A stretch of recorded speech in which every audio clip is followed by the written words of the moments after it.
Okay, long time since I've done this and made a sort of off-the-cuff video like this. Mainly because I don't have the time to make the videos at the moment, but I just had to make this video. And this isn't a pledged video. I want to talk about the George Floyd thing. I want to talk about policing in the United States. I want to talk about community policing and the idea of community policing, which I'm hearing bandied about as some kind of an alternative. That's really what I want to talk about.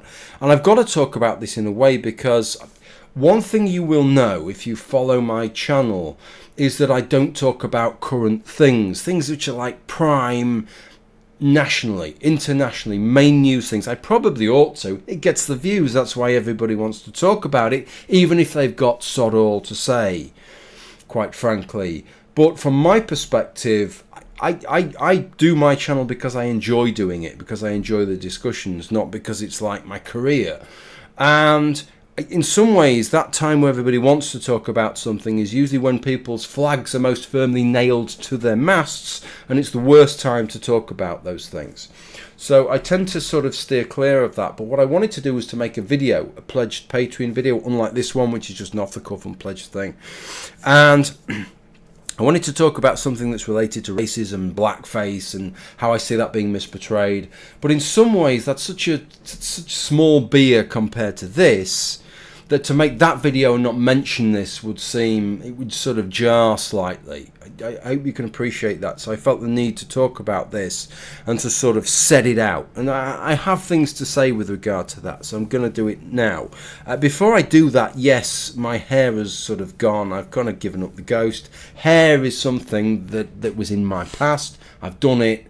I've moved on from that. So this is the sort of new future from now on. And I think it looks okay.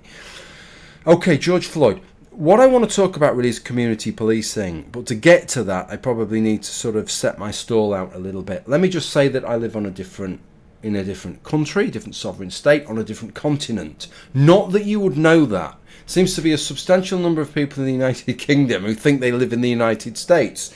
It's kind of bizarre. There are some horrible, evil, fucking dictators around the world, some horrible national leaders, and nobody bats an eyelid. But when the United States elects Donald Trump, these people seem to think that they're Americans and they need to go out there, you know, and protest it as if there's something that we can do because some leader several thousand miles away has been elected, and the same as it is here. I mentioned to somebody, people in the United Kingdom are more likely to take to the streets to protest abortion laws in the United States of America than they are abortion laws in Northern Ireland, which is part of the United Kingdom. It's kind of bizarre. And I can only think that some people in the United Kingdom have watched so many programs with Americans in that they've forgotten that they're not actually Americans, and this is a fucking foreign country, not part of the country that they actually live in. But that is part of the environment that we're in, and there's been a whole series of protests, some of which have turned slightly violent and have included destruction of property, some of which you can kind of understand, other than the fact that the destruction of property, like pulling down statues, really is a decision that should be taken democratically. And if you don't like the democratic decision, well, democracy doesn't work in such a way that you go the democratic route, and if you don't like it, you just say, well, fuck you, we're going to do it anyway, because that isn't democracy, right? That's the opposite of democracy. Anyway, I watched the George Floyd footage, and it's horrific. And it's probably horrific if you're American, I would assume. I'd hope, really. I'd hope that there always seems to be such a disparity. And my knowledge of policing in the UK, my neighbour's a policeman, nice guy, really lovely guy. And some of the stuff you read people say on social media about police, when you know somebody who's a family man and you think this is somebody who's working for the community and this is the kind of thing people say about them, it's shocking. I work with the police, and probably I would say my biggest complaint with the police in the UK, I can't give you specifics because I work with the police as part of my job, I don't want to get into trouble, is the very opposite. It's almost the sort of antithesis of policing in the United States, and the problems there is that the police here are kind of paralysed, right? If you've done something wrong, it's not that they'll beat you to the ground and stick their knee on your neck until you suffocate. It's that they won't even chase you under some circumstances in case you fall off the building and hurt yourself trying to escape arrest for an act that you've committed. Right, that's how it works in the UK. They'll actually let you get away rather than you hurt yourself for something that you've actually done wrong, which was a criminal act. So that's how far apart it is. I object to some of that. Some of that makes my blood and piss boil, quite honestly. But then to see that in the United States, it's like a million miles away. It's like seeing policing in what you'd expect some sort of Central African or Central South American country that's, you know, a little bit out of control and very authoritarian, or maybe some Middle Eastern country, Saudi Arabia or something like that. They've found somebody who doesn't believe in God, let's fucking pound his head in, kind of thing. This George Floyd thing, you watch that and you just, it's like another planet, right? It's that far away from what my understanding of policing is. And then I think about it, and I think, well, it's hard to tease apart. Maybe it's easier in the United States, but it's hard to tease apart there. I'm told that it's racism, and I'm absolutely sure there's a racist element involved in some of this. And of course, let me just say now, this isn't the point of this video. One thing that I get listening to people from the United States is that people on the left in the United States fucking hate the police. They cannot stand the police. They never seem to have a good word about the police as an institution, and that seems to sort of splash across every police officer. So they're all evil, nasty scum. You wouldn't want to know a police officer, right? And so what does that do to your police force? What it means is that your police force is politically unbalanced. Right, it's only a certain section of the population that are liable to feed into the police force. In itself, the very level of antagonism from the left of the police in the United States cannot be helpful in terms of having a balanced, moderate police force, any more than it would be if everybody in the police force was on the left. There would be extravagances, there would be biases and prejudices and things that we would find in the front if everybody in the police force was a sort of woke progressive, wouldn't we? Right, it's going to be the same kind of thing. But when I see these kind of things, it's hard for me to pick apart the racism element from the things which are fundamental problems within the police. It's hard to pick them apart, but it's clear that both are at play. And there's probably a kind of interplay between those things, that some of the problems that within the police force allow a situation where racism that is inherent within certain officers or groups of officers, it foments a situation where those can rise to the surface and can be enacted in ways which they wouldn't be able to be enacted if the police force was fundamentally different. You could have racist officers within the United Kingdom, right? But they wouldn't be able to do the same things as they can in the United States, because it doesn't matter what the situation is, it doesn't matter what your biases or prejudice are, you cannot do those kind of things that you can do in the United States. Why do you need to put your knee on somebody's neck to either restrict their blood flow or to restrict their breathing? There is just absolutely, seemingly no reason to afford that kind of a hold, unless somebody has a bomb strapped to their chest or something like that. It beggars belief that kind of thing is necessary as part of normal, everyday policing. So where does the balance lie?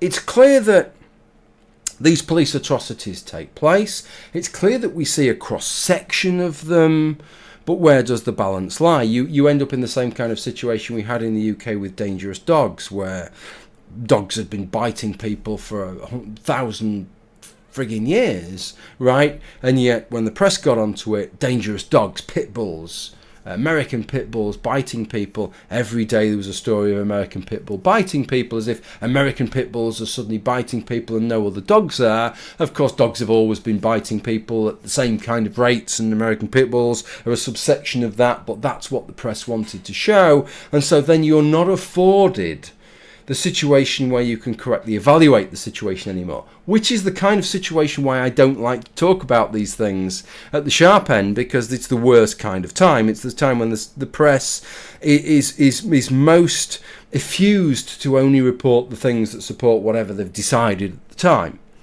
It's kind of the worst time to do it. But what is clear in the United States is that something needs to change. Attitudes within policing needs to change. The remit of policing needs to change. The remit of the policing that I've seen in the United States, I've read a few bits on this, seems to be incredibly broad. Roles that the police have taken on board that could be taken on board much better through other methods that have other psyches to the police are taken on board by the police. And I just don't think that's a very good way of doing this.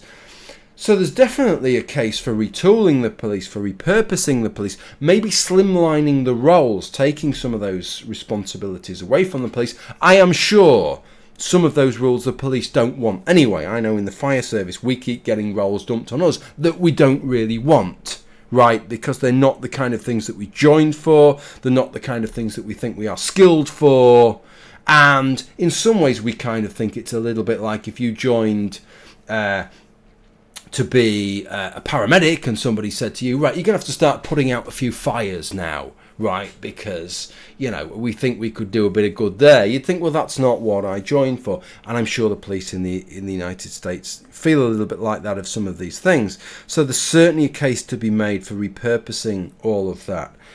But one thing that I've heard a call for is community policing. I've heard a lot of people talk about community policing. And that's something that really scares me. Apparently, the Minneapolis Council has overruled the mayor by voting 3-1, a sort of 9 out of 12 is a sufficient quorum that they can overrule the mayor, that they're going to disband the police. Now, there's some sort of debate as to what this entails, but the rhetoric is all, no, we're just disbanding the police. And you've got to replace the police with something. And I've got to tell you that the thing you've got to replace the police with is the police. Right? Because it just isn't going to work without the police. That is what this is what is known in the business as a fucking no-brainer, right? This is why every country in the world has a police force. It's not just pure chance that everybody just decides to have a police force, but you don't really need one. Just get rid of them and everybody will just live in peace and harmony. It won't work. You need a police force because if you don't, people will just take liberties. It's not just that crimes will go unpunished, but it's that people will commit crimes that wouldn't have committed crimes anyway, right? Because they're not committing the crimes because there's a police force. You remove the police force. I mean, Jesus Christ, you see this. As soon as law and order goes down, people start chancing their arm and seeing what they can get out of it. So you've got to replace it with something else, which is a police force. You can call it something else if you like, but it's still the police force. So how do you go about that? Well, it seems to me the only rational way is to repurpose the police force in the United States to be something different than it is now. Strip away those extra duties that maybe aren't needed, that could be put better places in more of a social work context, more of a sort of a progressive forward thinking rather than a stamping on people's heads basis, but more of a sort of enabling people basis. Let's do that. Let's look at the remit of the police. Let's look at the mentality of the police and have a more helpful basis. The police in the UK, if you go up to an officer in the street and say, officer, I'm trying to get to so-and-so, could you help me? I've done this, could you help me? Right? The police are seen as there to help you. They're not there to be antagonistic. They're not there to frown or scowl at you or to tell you to piss off. Maybe there's more of that kind of a whole repurposing, maybe the oaths and everything that police take, it all needs to be looked at, but that is within the scope of the police. If you disband the police that are there, apart from the fact you've got a whole load of officers who have families, wives, husbands, children, you're going to have to pay their redundancies at the very least, despite having on the conscience the fact that their career you've now trashed. And you've still got pensions to pay and pension commitments, and you've got officers that have got decades of experience that you're just going to get rid of, that you're not easy going to replace, and you're not going to have the continuity of doing that. Right. You have inspectors and detectives who are experts in dealing with murder cases. Right. This is serious expertise and knowledge of both the law and how to deal with people.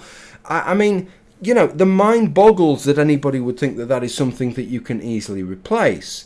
It's not easy to maintain. Even on a maintenance level, to pass that on is hard enough. It's an ongoing process. But to extirpate it, to nip it in the bud and replace it with whole cloth is just mind-blowing. You can't do that. But the whole concept of community policing, when I've heard this, well, we'll replace it with a kind of community, a local community policing who polices the community in a way that works for the local community, blah, blah, blah. It kind of reminds me of the Texas school thing, for those of you who are YouTube atheists or YouTube atheist adjacent. I love that term. Who will remember the sort of Texas schools and the way that schools are run in the United States and how you can kind of set your own curriculum. And what a fuck up that is, quite honestly. There is a lot to be said, if you're in a society of 360 million people, for doing the important shit on the level of 360 million people, not doing things on the level of 3.6 million people, or 36,000 people, or 3,600 people. Because if you have a problem that you can't solve on that overall level, generally, if you break that down into 10,000 separate units, all you have is 10,000 separate problems with 10,000 separate solutions and outcomes, some of which will be far more odious than the ones that you started with. Some of those community policing groups, right, will be run by people who are far more odious, that have far more bigger agendas, that are far more biased than the people who would be running something, you would hope, that stretches across the whole nation. Surely, however you are going to run it, there's nothing wrong with community policing and having a level of community policing, and we do that in the United Kingdom within the environs, within the structure of the police force. But there is an overarching structure that everybody agrees on, and because everybody has to agree on it, there's a certain semblance of common sense that applies, and everybody has a say in it. We don't have a situation where you go from one town to another and policing has changed, and the standard has changed, and what is acceptable has changed, and the prejudices and the biases change. Right, that is what you are setting yourself up for if you go back to community policing. You are going back to what you had, well, you didn't have in the United States because it hadn't been colonized. All you had was the American Indians then. But what you had in Europe in the sort of 1500s, 1600s, where you went from town to town, and every town would have its municipal equivalent of a police force, would have different laws, would have different rules, would be run in a different way. And it's not, that is not the way forwards. Right, if you think that is the way, if you think that is solving the problem, then you're living in cloud cuckoo land. You have a sort of, you're forgetting the way things work. You're looking at the best case scenario, which is this wonderful community with all these wonderful people who are in sync with everybody within their community, and they're all wonderful people, and they're going to set these wonderful community policemen and policewomen out there, and everything's going to be lovely, and it just isn't going to be like that. It's going to be like that in maybe a quarter of places. A quarter of places are going to be badly run. A quarter of places are going to be sort of a bit crap, right? A sort of crap version. They'll just sort of iterate what you had before. And the final quarter is going to be worse than what you had now. And if you're an American and you want to go from one place to another, it's going to be a nightmare. It's going to be a minefield, because you're not going to know what the hell is going on, because everybody is working to a different standard. I don't know. I don't live in the States, right? So I'm prepared to get my booty whipped on this one from people who tell me, well, it's not like this, blah, blah, blah. That's bound to happen. Anything that I say here, that's bound to happen. But it seems to me what you need is a national solution. Even if you have community policing, everything has to be underpinned from a national standard that everybody works to. A minimum standard, a set of rules, a set of guidelines. That is what you need. And by extirpating some of those things that the police has at the moment, I propose that even without tackling some of the racism and some of the biases and bigotries that people hold, because police officers aren't horrible, evil, nasty people, they're people. And there's a lot of police officers, so a proportion of them are going to be nasty people. Even without dealing with that, by taking away their ability to enact that, to envisage that at a sort of phenotypic level, right, what you do is you take away some of the worst excesses, the manifestations of their bigotries, of their racisms, etc., etc. Okay, that's it. Off the cuff video. Patrons don't pay anything for this, but I just wanted to get off that off my chest. Okay, interested to know what you think to that, as well as the haircut. Okay, thank you for watching. Bye for now.